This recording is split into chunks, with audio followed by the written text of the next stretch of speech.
시간 우리가 함께 나눌 하나님의 말씀, 이 시간 우리가 함께 나눌 하나님의 말씀은 신약성경 베드로후서 3장 10절부터 14절까지 말씀입니다.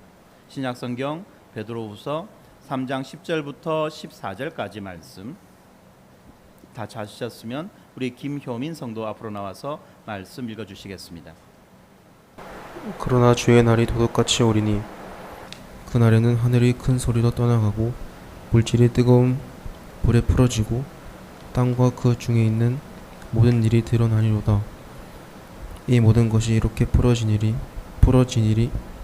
너희가 어떠한 사람이 되어야 마땅하냐. 거룩한 행실과 경건함으로 하나님의 날이 임하기를 바라보고 간절히 사모하라.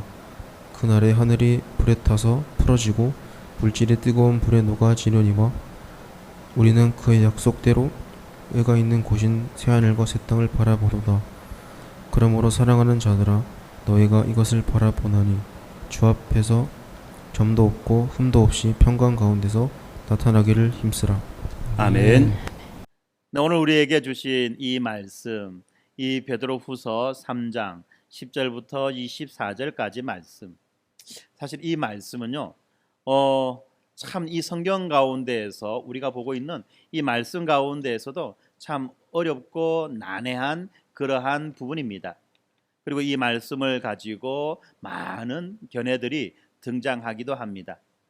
그런데 우리는 이 말씀을 읽을 때, 또 말씀을 볼 때에 항상 이 문맥에 의해서 전체적인 맥락을 생각하며 우리가 말씀을 봐야만 됩니다. 그러지 않으면 우리가 말씀을 균형 잡히게 이해하기 어렵고 때로는 또 다른 오해, 또 다른 생각들을 할 가능성들이 많이 있습니다. 우리가 전반적으로 이 베드로후서의 말씀의 내용들을 살펴볼 때에 그렇습니다. 이 베드로후서 1장에서는 하나님이신 예수 그리스도께서 우리에게 무엇을 주셨는가, 하나님이신 예수 그리스도께서 우리에게 무엇을 주셨는가에 대해서 상세하게 설명합니다. 우리에게 무엇을 주셨습니까? 한마디로 말하면 다 주셨어요. 이것이 베드로전서 1장의 말씀입니다. 그런데 2장에서는 어떤 한 무리들이 등장합니다.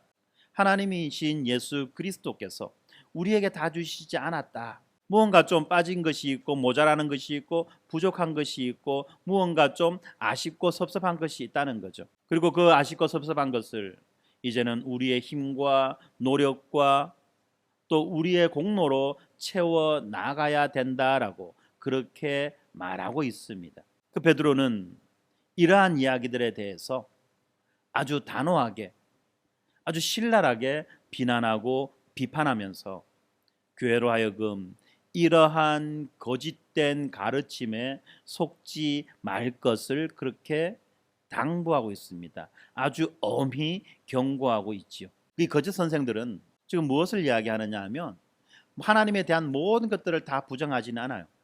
하나님에 대해서 어떠한 것들은 긍정하고 인정합니다만 모든 것을 다 인정하지 않는다는 거죠. 복음은 무엇입니까?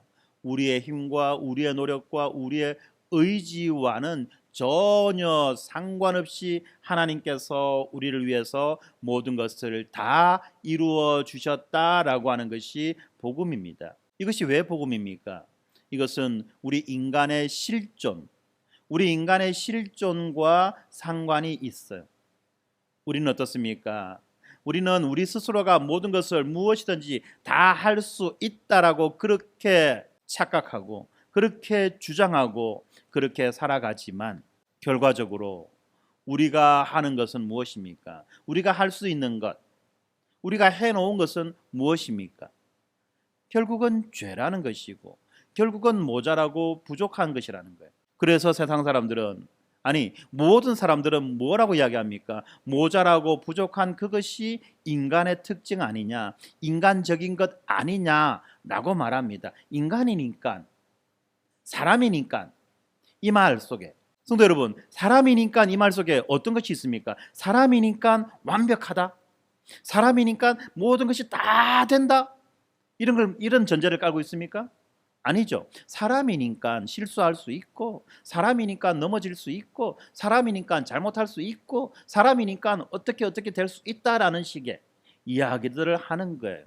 사람이니까 죄도 지을 수도 있고, 사람이니까 사고도 칠 수 있고, 이런 이야기들을 하는 것입니다. 그런데 이것이 결국은 우리의 부족함과 연약함과 모자람, 이것을 인정하는 이야기 아닙니까? 그런데 이것을 인정하는 이야기로 가는 것이 아니라 핑계하는 이야기로 빠진다는 거죠. 전능하신 하나님, 거룩하신 하나님, 완전하신 하나님 앞에서 이 인간이니까라고 하는 이것은 그냥 핑계에 지나지 않는다는 거예요. 합리화될 수 없다는 것입니다. 그러한 인간들에게 하나님이 모든 것을 다 이루어 주신 것이죠. 그래서 복음인 거예요.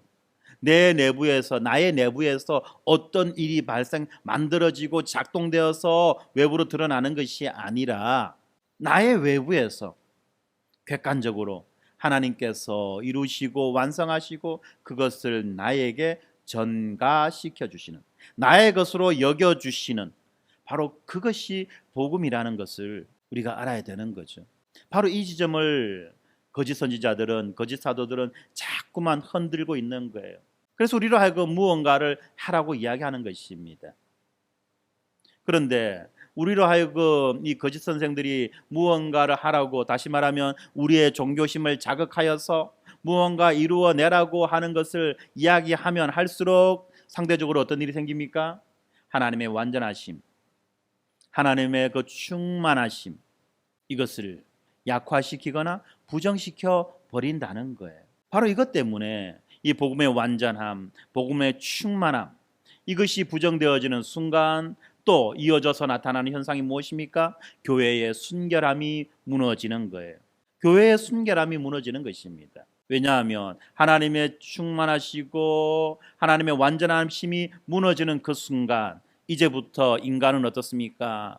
그 완전함과 충만함을 얻기 위해서, 채우기 위해서, 이루기 위해서 이제 그때부터 이전 투구를 하는 거예요. 이전 투구를 하는 겁니다. 치고 받고 싸우고 뺏고 빼앗기는 일이 생겨진다는 거예요. 어디에서?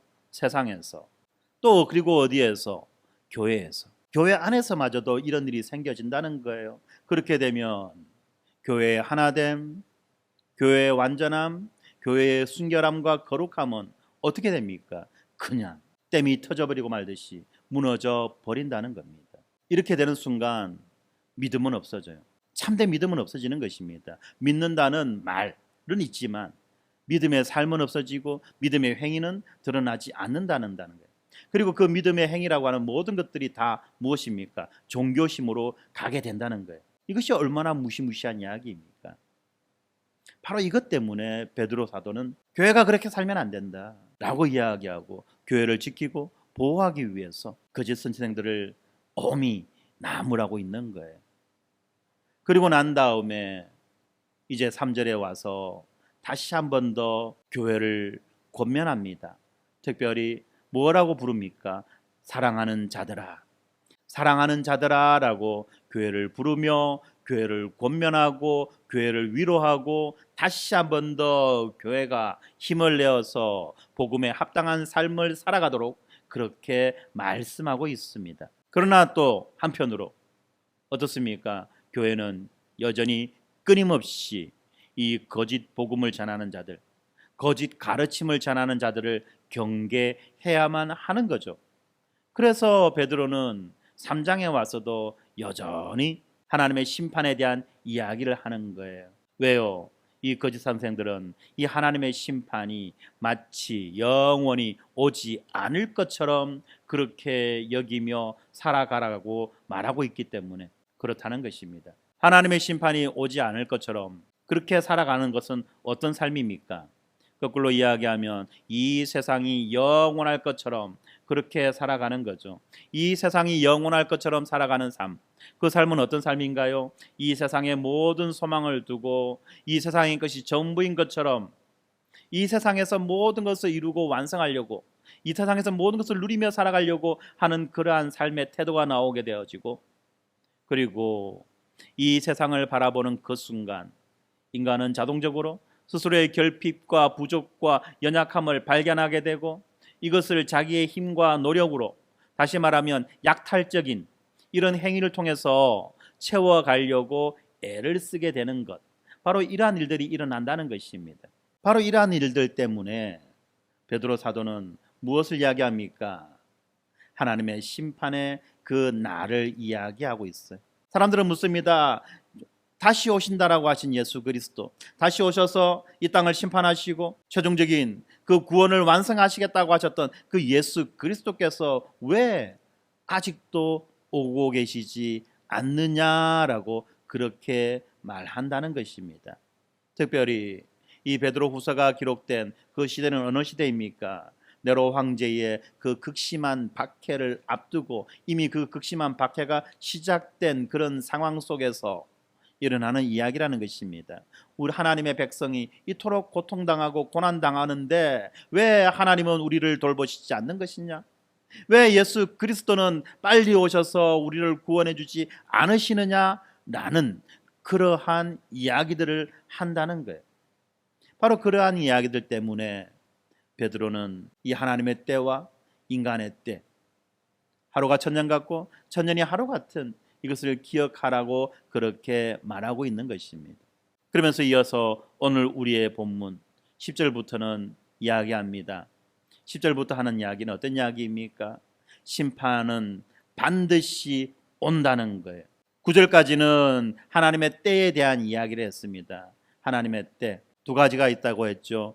이 크로노스의 때와 이 카이로스의 때, 크로노스의 시간과 카이로스의 이 시간을 이야기하면서 우리가 일상을 살아가는 이 일상이 결국은 하나님의 역사하심과 하나님의 일하심으로 드러난다.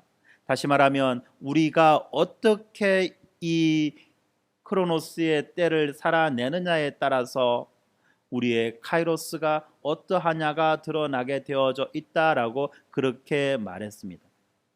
환난과 고통과 핍박과 박해 가운데에서도 하나님의 백성은 그 일상의 의미를 두고 가치를 두고 살아가야만 한다는 것이지요. 그러면 어떤 사람은 또 묻습니다.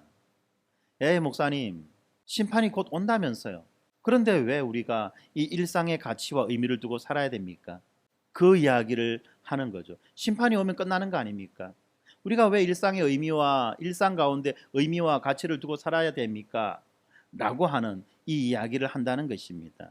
바로 그러한 대답, 그러한 질문에 대한 대답이 오늘 우리가 보는 본문과 다음에 이어져서 나타나는 그 본문 가운데 이어져 있다는 것입니다.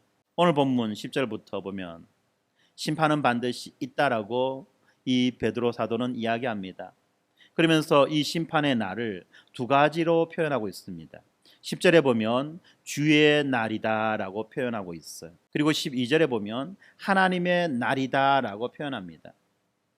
주의 날이 임한다. 그리고 하나님의 날이 임한다. 이 주의 날과 이 하나님의 날은 바로 심판의 날이라는 거죠. 그러면서 이 10절의 주의 날이 어떻게 임하느냐? 그 날은 도둑같이 임한다라고 말합니다. 도둑같이 임한다는 이 말은 어떻습니까? 아무도 예상하지 않았고 아무도 기대하지 않았을 때에 그때에 갑자기 급박하게 그 날이 온다는 거예요. 도둑이 올 때는 절대 예고하고 오지 않지요. 물론 이상한 도둑들은 내가 몇 월 며칠 날 너 그 집 털러 간다라고 그렇게 예고하고 오기도 합니다만 그거는 이제 보통의 도둑이 아니죠. 아주 특별한 그런 케이스인 것이고 본문에서 말하고 있는 이 도둑은 그죠? 그런 도둑은 아니에요.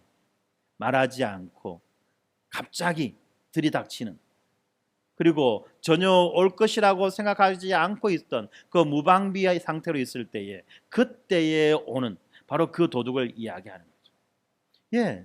주의 날은 도둑같이 옵니다. 아무도 온다고 예상하고 있지 않은 그때에 옵니다. 그리고 그 주의 날이 어떻습니까? 그 주의 날이 왔을 때에 일어나는 일들이 있지요. 하늘이 큰 소리로 떠나가고 물질이 뜨거운 불에 풀어지고 땅과 그 중에 있는 모든 일이 드러난다. 바로 이것이 하나님의 심판의 날에 대한 베드로의 사도의 표현인 것입니다. 베드로는요, 참 아주 독특하게 이 하나님의 심판의 날을 말하고 있어요. 베드로가 처음으로 하나님의 그 심판의 날을 말하는 그 본문이 어디에 기록되어져 있느냐면 바로 사도행전에 기록되어 있어요. 사도행전 오순절 성령 강림 사건에 대해서 사람들이 의아해하고 이상하게 여길 때에 그 성령 강림 사건의 의미를 설명하면서 이것이 바로 하나님의 심판의 시작이다, 하나님의 심판이 시작되었다라고 하는 증거다라고 하면서 요엘서의 이야기를 가져와서 말을 하죠. 그때에도 베드로는 어떤 식으로 표현을 하느냐 하면 이 천지의 변화, 하늘이 핏빛처럼 붉어지는 것, 연기가 나는 것, 이런 것들을 통해서 아주 이 전체적이고 전체의 어떤 그런 변화들을 통해서 이 심판을 표현하고 있어요. 베드로는요, 아주 독특하게 이 심판에 대한 표현들을 하고 있는 것입니다. 오늘 우리가 보는 본문도 마찬가지입니다. 어떻습니까? 하늘이 큰 소리로 떠나가고 물질이 뜨거운 불에 풀어지고, 여기까지만 보면 하늘이 떠나갑니다. 물질이 풀어집니다. 그럼 어떤 느낌이 듭니까? 하늘이 떠나가요. 어떨 때 우리가 하늘이 떠나간다 하죠? 어떤 큰 소리가 나거나, 그죠? 하늘이 깨지는 듯한 아주 큰 소리가 나거나, 아니면 아주 엄청난 일이 발생하거나 놀라운 사건들이 발생할 때에 이 하늘이 떠나가는 것과 같다라고 그렇게 말하죠.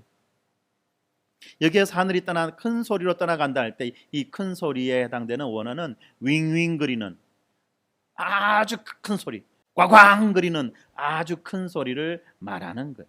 그리고 물질이 뜨거운 물에 풀어진다.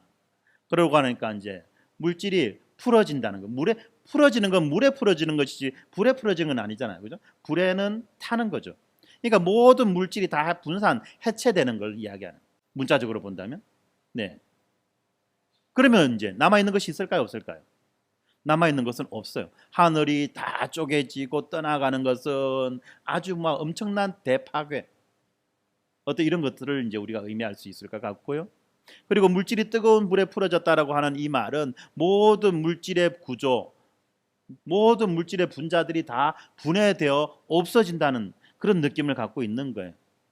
우리가 SF 영화를 보면 왜 사람이 확 싹 사그라져 없어지는 그 타노스에 그거 보면 쫙 이렇게 없어지잖아요. 막 흩어지면서 막 가잖아요. 사라져가는 어떤 그런 느낌이 들어요.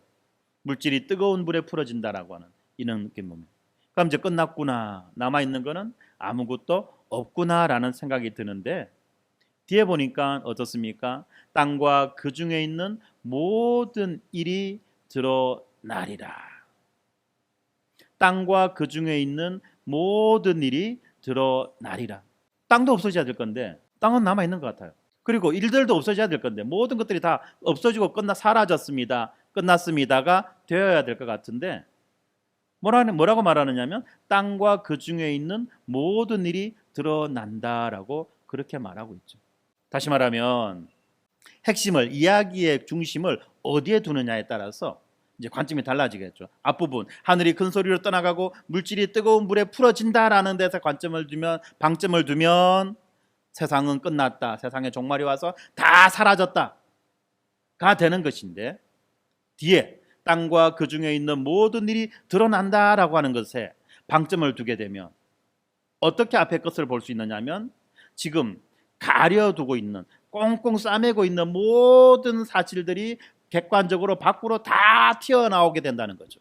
사람들 속에 숨겨져 있는 모든 생각들, 은밀한 마음들, 행했던 모든 행위들의 그 진실들, 이런 모든 것들이 다 백일하에 천하에 쫙 펼쳐져 드러난다는 것을 말할 수 있을 것입니다.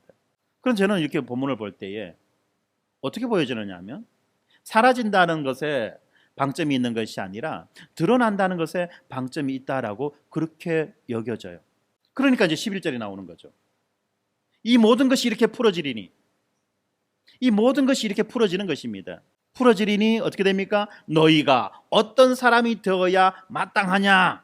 모든 것들이 다 드러날 것이기 때문에 너희가 어떤 사람이 되어야 마땅하냐 라고 말하면서 우리가 어떤 사람이 되어야 됩니까? 거룩한 행실, 경건함.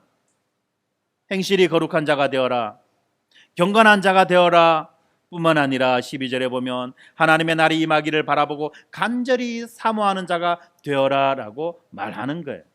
세상이 다 사라지고 없어져 버리는데 굳이 이런 사람 저런 사람 돼서 무슨 의미가 있겠습니까? 그런데 만약에 감추어졌던 모든 것들이 백일하에 다 드러난다. 그러므로 너희들이 어떠한 사람이 되어야 하느냐라고 한다면 전체 흐름에 아주 적합하게 이야기가 풀어지는 것입니다. 이해가 되는 거죠. 너희가 어떤 사람이 되어야 마땅하냐? 거룩한 행실과 경건함으로 주의 날이 임하기를 바라보고 사모하는 자들이 되어야 한다라고 말합니다. 특별히 아까 앞에서 보았던 10절, 그날에는 하늘이 큰 소리로 떠나가고 물질이 뜨거운 물에 풀어지고 땅과 그 중에 있는 모든 일이 드러난다라고 하면서 먼저 시작이 무엇부터 시작합니까? 하늘이 큰 소리로 떠나가는 것에서부터 모든 일이 시작되고 있는데, 그런데 이제 이것의 시제가 원문의 이것의 시제를 보면은 어떤 시제냐면은 이미 이 일이 시작되었고 지금도 진행되고 있다라고 하는 의미를 가지고 있어요. 하늘이 큰 소리를 내고 떠나가는 이 일이 이미 시작되었고 과거에, 그리고 지금도 역시 이 일이 진행되고 있다라고 하는 것을 의미하고 있다면, 지금 이 사건은 이 주의 날이 임하는 이 사건은 어떻습니까? 미래의 어떤 시점에 일어날 그런 사건이 아니라 이 사건은 이미 시작되었고 지금도 진행되고 있는 그 사건이라고 하는 것이 우리가 이해할 수 있는 거예요. 다시 말하면 이 주의 날에 대한 이야기, 이 말세에 대한 이야기라고 할 때에, 자, 우리가 자꾸만 착각하는 부분이 말세, 종말이라고 하면 어떻습니까? 미래의 어떤 시점을 이야기한다라고 하는 자꾸 미래적 사건으로 이 종말을 이해하는데, 성경에서 종말은 무엇입니까? 언제 시작되었나요? 예수 그리스도께서 오셨을 때, 예수 그리스도께서 초림하셨을 때 종말은 시작되었고, 그렇게 시작된 그 종말이 언제 완성이 됩니까? 예수님이 다시 오실 때 완성이 된다, 완성되는 사건이다라고 우리는 이 종말에 대한 것을 배웠습니다. 그렇기 때문에 우리가 보고 있는 이 본문도 이러한 종말의 관점으로 바라보게 된다면 이런 모든 일들은 지금 우리 가운데 일어나고 있는 일이다라고 볼 수 있는 것이고, 그리고 또한 지금 우리 가운데 일어나고 있는 일이다라고 보아진다 한다면, 하늘이 큰 소리로 떠나가고 물질이 뜨거운 물에 풀어진다라고 하는 것은 장래 어떤 시점에 있을 아주 극적인 변화다라고 말하기보다는 모든 인간의 모든 감추었던 것들이 서서히 드러나고 있다라고 하는 것으로 보는 것이 더 합당하지 않을까, 그렇게 여겨집니다. 물론 그렇다고 하더라도 장래에 있을 어떤 엄청난 이 변화, 우주적 변화, 사건, 이런 것들을 완전히 부정할 수는 없을 거예요. 그러나 자꾸만 우리의 관점, 말씀에 대한 선이해는 어디에 초점이 맞춰져 있느냐 하면 장래에 일어날 엄청난 변화에 자꾸만 초점이 맞춰져 있다 보니까 그 뒤에 말씀들을 자꾸 놓치는 거예요. 특별히 이 세대주의자들이 이러한 이야기들을 많이 했습니다. 세대주의자들이 이 세상은 끝날 것이다. 세대주의자들이 이러한 이야기들을 많이 했어요. 그리고 오늘날에도 마찬가지입니다. 아주 극단적인 이해를 가지고 있는 사람들이 이런 이야기들을 하고 있죠. 이 세상은 끝날 것이다. 그래서 어떤 말을 합니까? 썩어 없어질 세상. 썩어 없어질 세상. 우리 몸에 대해서도 썩어 없어질 몸. 아껴서 뭐하냐? 주를 위해서 써야지. 어차피 죽으면 썩을 건데 아껴놓으면 뭐하노? 주를 위해서 써야지. 라는 이야기들을 하는 것을 종종 봅니다. 그런데 여러분들, 근데 그렇게 말하는 사람들의 삶의 모습을 가만히 보면요, 본인은 그렇게 살지 않아요. 많은 경우에. 물론 본인이 그렇게 사는 경우도 있습니다만 본인은 그렇게 살지 않고 다른 사람들에게 그렇게 살 것을 요구하고 강요하면서 자기는 무엇을 하느냐? 이 땅의 것을 쌓아두며 살아가고 있는 경우들이 많이 있다는 것입니다. 만약에 어떤 집단이나 단체의 오너가 이런 생각으로 한다면 아주 쉽게 어디로 가느냐면 어떤 인력 착취 이런 쪽으로 흘러갈 그런 소지들이 있다는 거예요. 극과 극은 통한다고 했지만 어떻게 보면 이 세상을 철저하게 부정하면서 또 동시에 이 세상을 철저하게 긍정하는 그러한 태도들이 나타날 수 있다는 거예요. 여기 엄청난 좀 위험이 있는 거죠.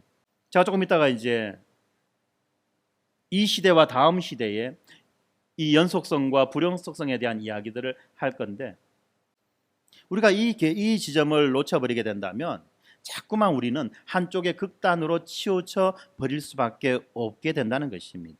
바로 그 지점을 베드로가 이야기하고 있는 거예요. 무언가 엄청난 변화가 있을 것이고 놀랍고 두려운 일들이 발생할 것이다. 그러나 너희들은 어떻게 해라? 거룩한 행실과 경건함으로 살아라. 그럼 이 거룩한 행실과 경건함으로 살아가는 이것은 언제 일어나는 일입니까? 지금 이 시간, 이 시점에 일어나는 일이라는 거예요. 망해 없어질 세상 가운데에서, 썩어 없어질 세상 가운데에서, 불타서 끝나버릴 이 세상 가운데에서 거룩한 행실과 경건함으로 살아가라라고 이야기하죠. 왜 그렇습니까? 뿐만 아니라 12절에 보면 하나님의 날이 임하기를 간절히 바라보고 간절히 사모하라고 말합니다. 왜 그렇습니까? 그것은 바로 이 세상의 끝, 종말이 아니라는 거죠. 끝이 아니라는 것입니다. 끝이 아니라 무엇이다? 새로운 시작이라는 거예요.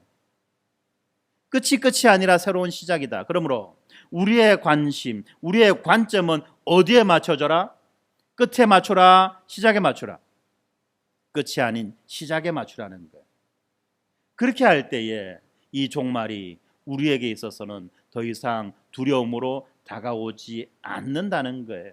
이 종말이 우리에게 있어서는 더 이상 두려움으로 다가오지 않을 뿐만 아니라 이 종말을 우리가 매일 어떠한 태도로 살아내며 맞이하며 지나가는가를 말해주고 있는 거예요. 왜 그렇게 살아내며 맞이하고 지나가야 합니까? 우리는 두 시대를 관통하여 살아가는 자들이기 때문에 그렇다는 거예요. 두 시대를 관통하여 살아가는 자들이기 때문에 우리의 관심의 초점과 그 방향은 어디에다 맞춰야 됩니까? 새 시대에다가 맞추며 살아가야만 한다는 것입니다. 12절에도 보면 동일한 말이 나오죠. 하나님의 날이 임한다. 그런데 그 날은 어떤 날입니까? 하늘이 불타서 풀어지고 물질이 뜨거운 불에 녹아진다. 네, 하늘이 불에 타서 풀어지고 물질이 뜨거운 불에 녹아진다. 그러면서 이야기합니다. 그의 약속대로 의가 있는 곳인 새 하늘과 새 땅을 바라본다. 예, 새 하늘과 새 땅을 바라보는 거죠. 이 새 하늘과 새 땅이 아까 우리가 위에서 주의 날에서는 뭐라고 이야기했습니까? 땅과 그 중에 있는 모든 일이 드러나는 거죠. 땅과 그 중에 있는 모든 일, 이 세상이 감추고 있는 그 참된 모습이 드러나게 된다는 거예요. 지금 이 세상 어떤 세상입니까? 하나님이 처음에 창조했던 그 세상입니까? 아니죠. 하나님이 창조하셨던 그 세상의 모습들을 잃어버리고 철저하게 파괴되어졌습니다. 무엇 때문에? 인간의 죄 때문에. 그리고 상태는 점점 가면 갈수록 더 악화되어 가고 심각하게 변해가고 있는 거죠. 바로 그 증거가 무엇입니까? 오늘 이 시대에 우리가 경험하고 있는 이러한 일들입니다. 기후의 위기가 왔다. 기상의 이변이 왔다. 지구에 불과 며칠 전이죠. 7월 며칠 날 그죠? 사람들이 이야기합니다. 과학자들이 지구의 역사상 가장 뜨거운 하루였다. 이런 이제 시간들을 지나가는 거예요. 이것이 다 무엇 때문입니까? 인간의 탐욕, 인간의 죄 때문에 발생한 일이라는 거예요. 하나님이 창조하셨던 그 창조의 원형을 잃어버리고 죄된 인간이 살아가는 그러한 결과들이 바로 이러한 결과들로 이어져 있다는 것입니다. 만약에 이러한 결과들이 우리 앞에 있다 한다면 우리는 무엇으로 막을 수 있을까요? 이러한 일들이 이런 식으로 진행되어 나간다 한다면 우리는 어떻게 이것을 막을 수 있을 것이며 우리의 다음 세대들에게는 우리가 무엇을 말해줄 수 있을까요? 그래서 사람들이 이야기하는 것이 무슨 전기차 이야기를 하고 새로운 친환경 에너지를 이야기하고 이야기를 합니다만 그것이 이렇게 악화되어 가는 일들을 결코 막아낼 수 없을 거예요. 단지 수만 번 더 쉬게 해줄지는 몰라도 결정적으로 막아낼 수는 없다는 거예요. 그러면 지금 우리 자라나는 이 아이들, 그리고 이 아이들의 아이들은 어떤 세상에서 살아가게 되느냐는 것입니다. 만약에 이 아이들에게 주어진, 남겨져 있는 세상이 그런 세상뿐이라면 우리에게는 어떤 소망이 있겠냐는 겁니다. 그런데 성경은 어떻습니까? 우리로 하여금 이러한 세상을 넘어서 펼쳐지는 새로운 세상을 바라보고 그 새로운 세상을 준비하며 살아갈 수 있도록 그렇게 우리를 인도하고 안내하는 거예요. 그 세상이 나랑 무슨 상관이 있어? 아니요, 상관이 있습니다. 내가 지금 이 세상에서, 이 땅에서 망해가고 썩어가고 파괴되어가고 부서져가는 이 땅에서 내가 어떻게 살아내느냐, 어떤 삶을 살아가느냐가 장차 완성되어 우리에게 다가올 그 새하늘과 새 땅에서 내가 어떤 존재로 살아가느냐를 결정한다는 거예요. 여러분들, 하나님께서 나에게 모든 것을 다 은혜로 주셨다라고, 이루셨다라고, 그리고 장차 나가 그것을 누리게 될 것이다라고 믿고 살아가는 자, 그러면서 이 땅 가운데서 성실하게 하나님의 뜻을 이루어가고 하나님의 뜻 가운데 순종하며 나아가는 자, 그러한 태도로 살아가느냐, 아니면 여전히 죄인의 모습을 가지고 죄인의 본성을 가지고 스스로의 결핍과 부족과 스스로의 모자람을 어떻게 하든지 다른 사람을 착취하고 이용하고 등골을 뽑아가지고 채우려고 하느냐, 아니면 그것도 아니고 아예 모르겠다, 될 대로 되라, 한 번뿐인 이 인생 어찌 되겠지, 무책임하게 살아가느냐. 이것에 따라서, 이러한 삶에 따라서 그 다음의 이야기가 펼쳐진다는 것입니다. 사랑하는 성도 여러분, 여러분의 내일은 어떠한 내일이 되기를 소망하십니까? 여러분의 내일은 어떠한 내일이 되기를 소망하십니까? 우리가 지나왔던 삶보다 더 비참하고 더 고통스럽고 더 참혹하고 더 불행한 그런 삶을 반복하며 살아가기를 원하십니까? 아니면 기쁨이 있고 행복이 있고 충만함이 있고 서로 사랑함이 있고 안전함이 있고 평화가 있는 그런 세상을 살아가기를 원하십니까? 아이고, 나는 나이가 먹어갖고 이제 이래 사나 저래 사나 똑같다. 아니요, 나이 먹고 이래 사나 저래 사나 똑같다가 아니에요. 우리는 어떤 존재입니까? 영원히 사는 존재예요. 우린 영원히 사는 존재입니다. 그러므로 영원한 죽음을 맞이할 것입니까? 영원한 고통을 맞이하며 경험하며 살아갈 것입니까? 아니면 영원한 행복을 맞이하며 살아갈 것입니까를 우리는 바라봐야 되는 거예요. 죽음은 끝이 아니에요. 죽음은 끝이 아닙니다, 여러분들. 성경이 말하고 있지 않습니까? 죽음 이후에 무엇이 있습니까? 심판이 있고 그 심판에 따라서 모든 것이 결정된다고. 그러니까 그 심판의 근거가 무엇입니까?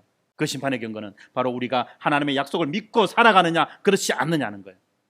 자, 이 앞에 있는 우리 어린아이들, 우리 다음 세대들, 저는 여러분들이 행복했으면 좋겠습니다. 여러분들이 이 세상에서 가장 행복하고 가장 즐겁고 가장 만족스러운 그런 인생을 살았으면 좋겠습니다. 모든 면에서 교회가 다음 세대를 위해서 수고하고 애쓰는 그 이유가 무엇입니까? 부모들이 일생 동안 그렇게 수고하고 애쓰는 이유가 무엇입니까? 너희들만큼은 잘 살아야 된다는 건 아니겠습니까? 그런데 중요한 것이 있어요. 무엇이 우리를 그렇게 해주느냐, 무엇이 우리를 그렇게 살게 해주느냐, 이것이 중요한 거예요. 돈이 우리를 그렇게 살게 해주지 않습니다. 명예가, 권력이 우리를 그렇게 살아가게 해주지 않습니다. 복음만이 우리를 그렇게 살아가게 해줄 수 있는 거예요. 그것을 어떻게 믿을 수 있느냐고요? 믿을 수 있어요. 아니, 믿어야 됩니다. 왜요? 지금 여러분들이 이 복음 때문에 그렇게 살아가고 있어요.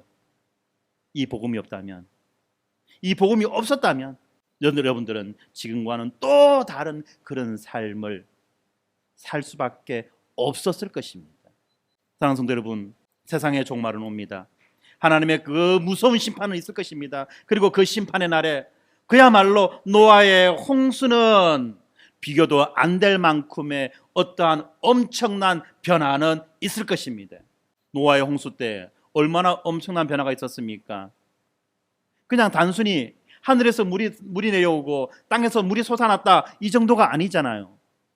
엄청난 지각 변동이 있었고 엄청난 기후의 변화가 있었고 전 지구적인, 아니 온 우주적인 그러한 놀라운 그런 변화들이 있었다는 거예요.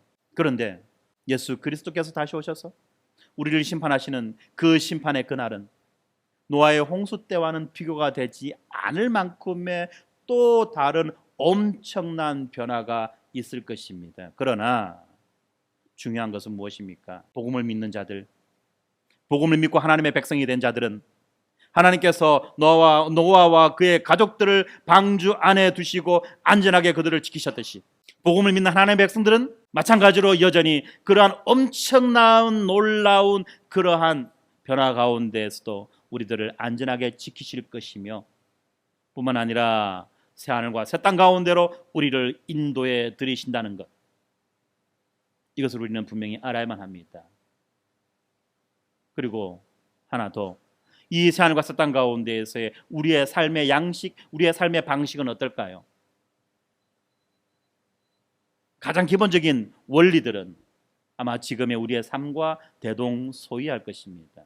왜냐하면 이 새하늘과 새 땅을, 하나님께서 새하늘과 새 땅을 창조하시는 그 이유가 무엇이냐? 바로 하나님의 창조의 목적, 하나님의 창조의 목적을 완성하시기 위해서이기 때문에 그렇다는 것입니다.